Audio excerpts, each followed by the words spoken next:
আসসালামু আলাইকুম, তোমাদের সবাইকে এফিসির পক্ষ থেকে তোমাদের সবাইকে স্বাগতম। আজকে আমরা ম্যাথমেটিক্সের উপর একটি ক্লাস করব। তো ম্যাট্রিক্স সম্পর্কে জানতে হলে আমরা আজকের ক্লাসে আয়তাকার ম্যাট্রিক্স, সারি ম্যাট্রিক্স, কলাম ম্যাট্রিক্স, বর্গ ম্যাট্রিক্স, মুখ্য কর্ণ, গৌণ কর্ণ, ট্রেস, কর্ণ, স্কেলার, অবৈধ ম্যাট্রিক্স, বিদোহী ম্যাট্রিক্স, ত্রিভুজাকার ম্যাট্রিক্স, সমস্ত প্রকার ম্যাট্রিক্স কত প্রকার, কী কী, সেগুলো সম্পর্কে আমরা জানবো। তো চলো, ম্যাট্রিক্স কাকে বলে। এখন আসো, ম্যাট্রিক্সের ভিতরে যে সংখ্যাগুলো থাকে তাদেরকে বলা হয় ভুক্তি।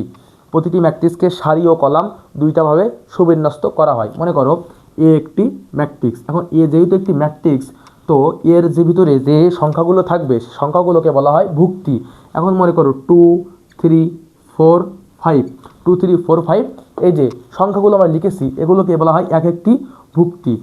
এক একটি কী কী বলা হয়? ভুক্তি। এখন পাশাপাশি যদি একই ক্রমে সাজানো হয় তো এই ক্রমকে বলা হয় সারি। আর উপর নিচে যে ক্রমে সাজানো হয় তাকে বলা হয় কলাম। তো আমরা কি জানি, প্রতিটি ম্যাট্রিক্সে থাকে সারি ও কলাম। প্রতিটি ম্যাট্রিক্সের ভুক্তিগুলোকে সারি ও কলামে সুন্দরভাবে সুবিন্যস্ত করে সাজানো থাকে। এখন সারি সংখ্যা ও কলাম সংখ্যার গুণফলকে বলা হয় মাত্রা। সারি সংখ্যা যদি এম হয় আর কলাম সংখ্যা যদি এন হয়, তাহলে সারি সংখ্যা যদি এম হয় আর কলাম সংখ্যা যদি এন হয়, তাহলে সারি সংখ্যা ও কলাম সংখ্যার গুণফলকে বলা হয় মাত্রা। সারি সংখ্যা যদি এম হয় আর কলাম সংখ্যা যদি এন হয়, তাহলে সারি সংখ্যা ও কলাম সংখ্যার গুণফলকে বলা হয় মাত্রা। তো আমরা কী কী শিখলাম? যে কোনো ম্যাট্রিক্সে থাকে সারি ও কলাম। ম্যাট্রিক্সের ভিতরের প্রতিটি সংখ্যাগুলোকে বলা হয় ভুক্তি। ভুক্তিগুলোকে সারি ও কলামে বরাবর সুন্দর করে সুবিন্যস্তভাবে সাজানো থাকে। সারি সংখ্যা আর কলাম সংখ্যার গুণফলকে বলা হয় ম্যাট্রিক্স। তো আমরা বলতে পারি যে যদি কতগুলো ভুক্তিকে সারি ও কলামে সুবিন্যস্ত করে সাজিয়ে প্রথম বন্ধনী অথবা তৃতীয় বন্ধনী দ্বারা, এই যে ব্র্যাকেটের ভিতরে রাখছি না, তো প্রথম বন্ধনী বা তৃতীয় বন্ধনী দ্বারা আবদ্ধ করে যে সুবিন্যস্ত আকার পাওয়া যায় তাকে বলা হয় ম্যাট্রিক্স। তো আমরা কী কী শিখলাম যে ভুক্তি কাকে বলে। ম্যাট্রিক্সের ভিতরে অবস্থিত প্রতিটি সংখ্যাগুলোকে বলা হয় এক একটি ভুক্তি। আচ্ছা, তো ভুক্তিগুলোকে সারি ও কলাম দুইভাবে সাজানো থাকে। এখন সারি সংখ্যা আর কলাম সংখ্যার গুণফলকে বলা হয় মাত্রা। তো আমরা ভুক্তি, মাত্রা, সারি, কলাম এবং ম্যাট্রিক্স সম্পর্কে জানলাম। তো এখন আসো, বিভিন্ন প্রকারের ম্যাট্রিক্স আমাদের মধ্যে আছে। তার ভিতরে আছে আয়তাকার ম্যাট্রিক্স। যদি কোনো ম্যাট্রিক্সের সারি সংখ্যা ও কলাম সংখ্যা সমান না হয় তাহলে তাকে বলা হয় আয়তাকার ম্যাট্রিক্স। মনে করো বি একটি কি ম্যাট্রিক্স, 2, 3, 5, 1, 2, 6। এখানে দেখো তো সারি সংখ্যা কয়টি? সারি সংখ্যা হচ্ছে দুইটি, 1, 2। যেহেতু সারি সংখ্যা দুই, সারি সংখ্যাকে এম দ্বারা প্রকাশ করা হয়, তোমরা লিখবো 2 ইন্টু কলাম সংখ্যা কয়টি? 1, 2, 3। কলাম সংখ্যা কয়টি? 3টি। এখানে কেমন আছে? 1, 2, 1, 2, 3। তো এখানে আমরা কি বলতে পারি? কলাম সংখ্যা কয়টি? কলাম সংখ্যা হচ্ছে m = 2 আর সারি সংখ্যা m = 2 আর কলাম সংখ্যা n = 3। তো মোট ভুক্তি কয়টি হবে? মোট ভুক্তি হবে 1, 2, 3, 4, 5, 6। মোট এখানে 6টি ভুক্তি হবে। দেখো তো কয়টি ভুক্তি আছে? 1, 2, 3, 4, 5, 6। তো আমরা বলতে পারি যে যদি কোনো ম্যাট্রিক্সের সারি সংখ্যা অর্থাৎ সারি সংখ্যা m ডাজ নট n হয়, সারি সংখ্যার কলাম সংখ্যা যদি সমান না হয়, তাহলে তাকে বলা হয় আয়তাকার ম্যাট্রিক্স। এই যে বি ম্যাট্রিক্সে এখানে সারি কয়টা আছে? দুইটা সারি, 1, 2, আর কলাম কয়টা? 3টা, 1, 2, 3। যেহেতু সারি সংখ্যা ও কলাম সংখ্যা সমান নয়, তাহলে বি ম্যাট্রিক্সটি একটি আয়তাকার ম্যাট্রিক্স। আর আমরা কি করতে পারি? ম্যাট্রিক্সের মাত্রার মাধ্যমে ম্যাট্রিক্সের ভিতরে কয়টি ভুক্তি আছে সেগুলোকে আমরা নির্ণয় করতে পারি। যেমন যদি কোনো ম্যাট্রিক্সের সারি সংখ্যা 2 আর কলাম সংখ্যা 3 হয়, অর্থাৎ সেখানে মোট 6টি ভুক্তি অবস্থিত, 1, 2, 3, 4, 5, 6। আশা করি তোমরা আয়তাকার ম্যাট্রিক্স সম্পর্কে বুঝতে পেরেছো। এখন আসো, সারি ম্যাট্রিক্স কি? আয়তাকার ম্যাট্রিক্স ডান। সারি ম্যাট্রিক্স, যদি কোনো ম্যাট্রিক্সে একটি মাত্র সারি থাকে তাহলে তাকে বলা হয় সারি বিদ্যমান। কলাম কিন্তু অসংখ্য হতে পারে, কোনো সমস্যা নেই। যদি সারি সংখ্যা 1 হয়, অর্থাৎ m = যদি 1 হয়, তাহলে তাকে বলা হয় সারি ম্যাট্রিক্স। এমতে কি বোঝায়? সারি সংখ্যা বোঝায়। অর্থাৎ এ একটি ম্যাট্রিক্স 2, 3, 5, 6। এর মাত্রা কত? সারি সংখ্যা m = 1 আর কলাম সংখ্যা কত? 4টা, 1, 2, 3, 4। তো যেহেতু কোনো ম্যাট্রিক্সের সারি সংখ্যা m = 1 হয়, যদি কোনো ম্যাট্রিক্সের সারি সংখ্যা m = 1 হয়, তাহলে তাকে কি বলা হয়? বলা হয় সারি ম্যাট্রিক্স। ঠিক আছে। এখন আসো কলাম ম্যাট্রিক্স। যদি কোনো ম্যাট্রিক্সের কলাম সংখ্যা n = 1 হয় তাহলে তাকে বলা হয় কলাম ম্যাট্রিক্স। অর্থাৎ মনে করো বি একটি ম্যাট্রিক্স, বি একটি কি ম্যাট্রিক্স 1 2 3, বি একটি ম্যাট্রিক্স, তার ভুক্তিগুলো হচ্ছে 1 2 3। তো এখানে আমাদের একটা দুইটা তিনটা সারি আছে 3 × 1, এটা হচ্ছে বি ম্যাট্রিক্সের মাত্রা। ম্যাট্রিক্সের মাত্রা কীভাবে লিখতে হয় এটা কিন্তু তোমাদের অবশ্যই পারা লাগবে।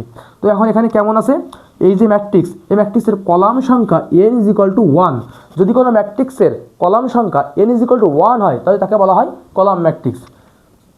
তো আমরা কী কী শিখলাম আর একটু রিক্যাপ করি চলো। তো প্রথমে আমরা শিখলাম ম্যাট্রিক্স। ম্যাট্রিক্স কি, ম্যাট্রিক্স কীভাবে প্রকাশ করতে হয়, ম্যাট্রিক্সকে বন্ধনীর ভিতরে রাখতে হয়, মাত্রা ভুক্তির সম্পর্কে জানলাম।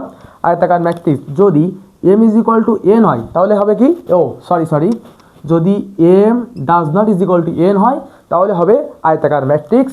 যদি m = 1 হয় সারি ম্যাট্রিক্স, আর যদি n = 1 হয় তাহলে হচ্ছে কলাম ম্যাট্রিক্স। এসব বর্গ ম্যাট্রিক্স কি, যদি কোনো ম্যাট্রিক্সের সারি সংখ্যা এবং কলাম সংখ্যা সমান হয় তাহলে তাকে বলা হয় বর্গ ম্যাট্রিক্স। অর্থাৎ m = n হয় তাহলে তাকে কি বলা হয়, বর্গ ম্যাট্রিক্স। যেমন মনে করো এ একটি ম্যাট্রিক্স 3 2 1 2 3 1 5 6 7। তো এই যে ম্যাট্রিক্স, এই উক্ত ম্যাট্রিক্সে 3টা সারি আর 3টা কলাম বিদ্যমান। এই যে ম্যাট্রিক্স, এই ম্যাট্রিক্সের 3টা সারি ও 3টা কলাম বিদ্যমান। যদি কোনো ম্যাট্রিক্সের সারি সংখ্যা সারি সংখ্যা m = 3 আর কলাম সংখ্যা n = 3 হয়, অর্থাৎ সারি সংখ্যা আর কলাম সংখ্যা যদি সমান হয় তাহলে তাকে বলা হয় কি, বর্গ ম্যাট্রিক্স।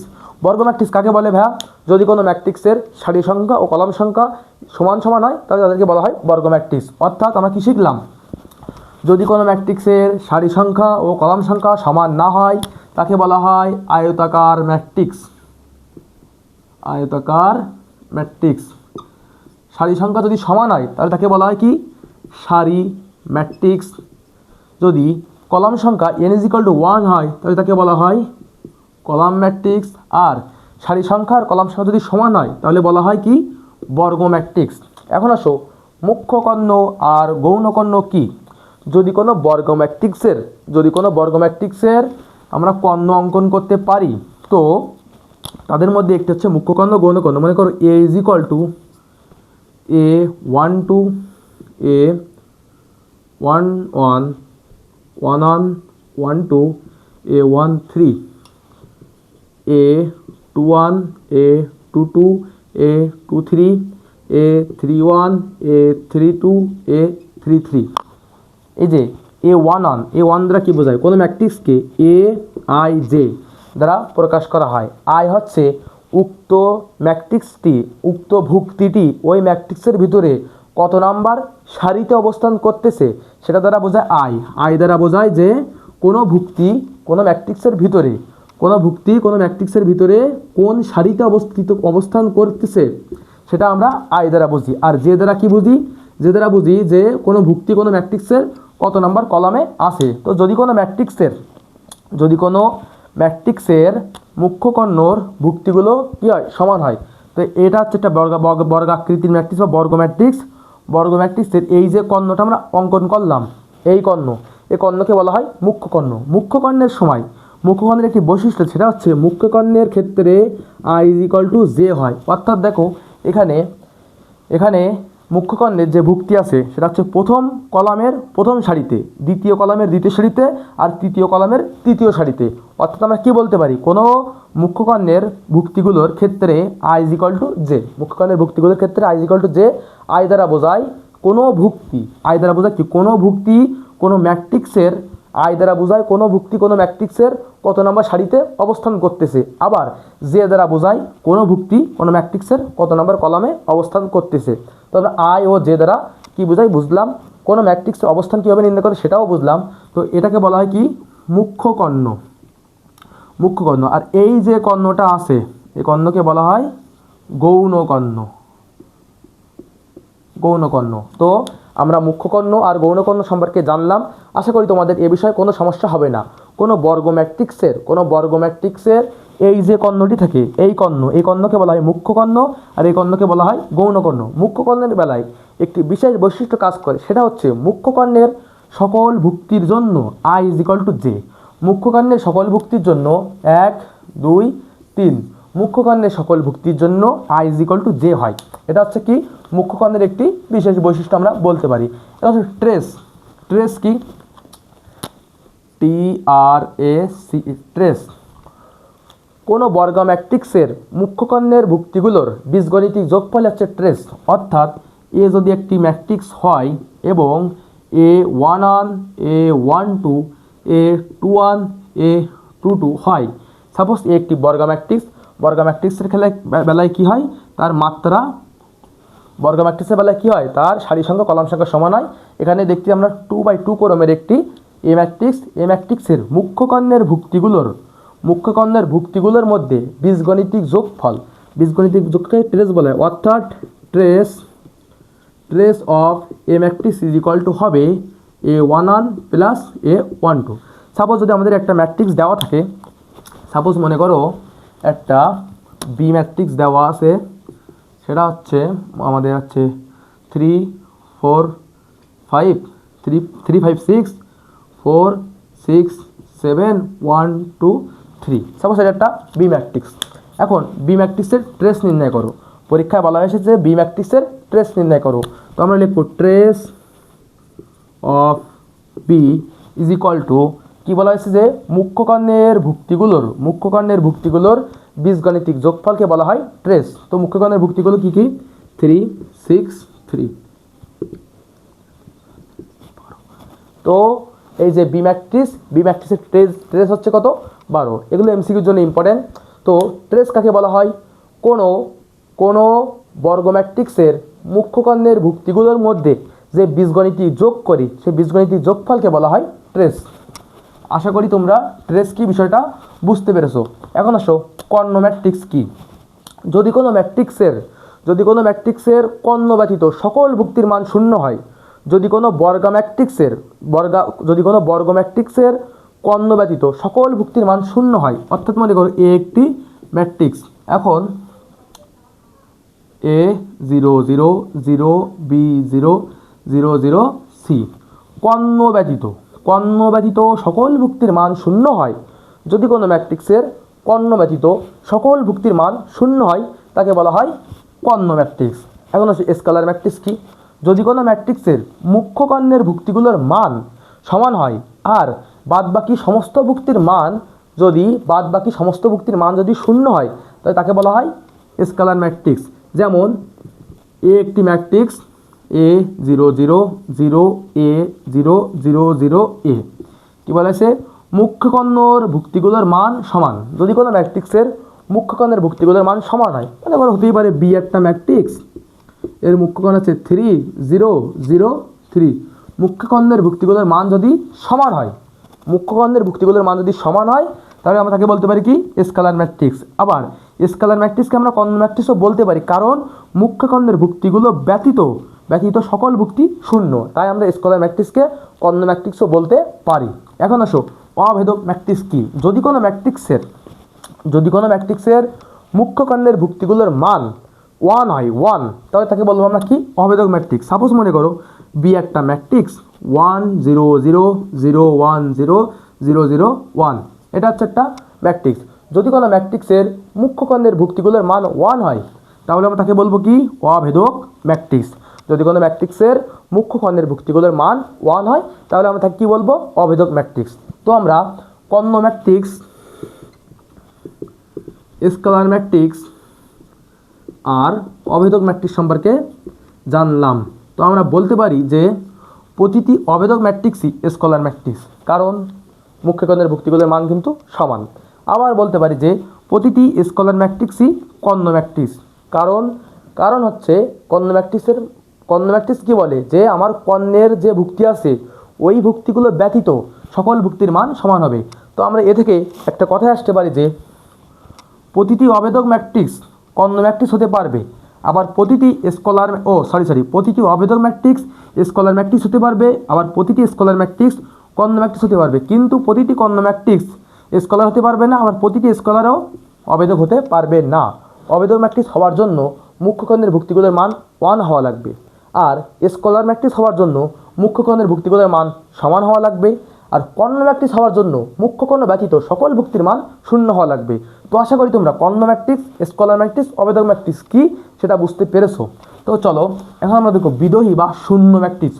যদি কোনো ম্যাট্রিক্সের, এখন আমরা কী দেখবো, বিদেহী বা শূন্য ম্যাট্রিক্স। যদি কোনো ম্যাট্রিক্সের সকল ভুক্তির মান শূন্য হয়, মনে করো সাপোজ এ একটি ম্যাট্রিক্স, এই ম্যাট্রিক্সের সকল ভুক্তির মান শূন্য, তাহলে আমরা তাকে বলবো কি, শূন্য ম্যাট্রিক্স বা বিদেহী ম্যাট্রিক্স।